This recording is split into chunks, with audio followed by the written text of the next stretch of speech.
না না, এটা কোনো মোগল সম্রাট আকবর, চন্দ্রগুপ্ত বা বিক্রমাদিত্যের রাজসভার নবরত্নদের কথা বলছি না।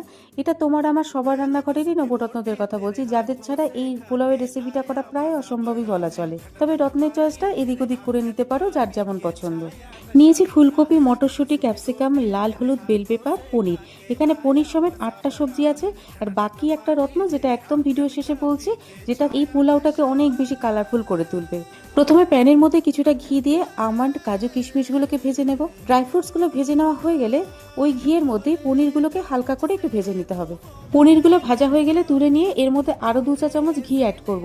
আর গোটা গরম মশলা ফোড়নে দিয়ে সবজিগুলো এক এক করে দিয়ে দেবো।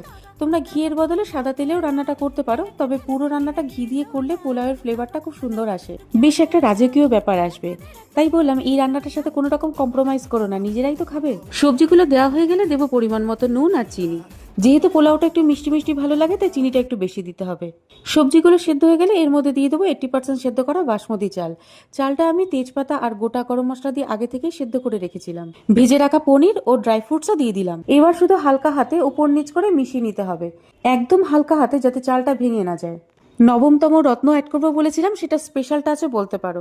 অনেকটা রুবি স্টোনের লুকে বেদানা ছড়িয়ে দিলাম। এতে পুরো পোলাওটা একটা রাজকীয় লুক দেওয়া হলো। একবার একটু মিশিয়ে নিয়ে ব্যাস নামিয়ে নাও। এই পোলাওটা নিরামিষের দিনে খেতে চাইলে নিরামিষ আলুর দম, আর আমিষের দিনে খেতে চাইলে কষা মাংসের সাথে কিন্তু দুর্দান্ত লাগবে।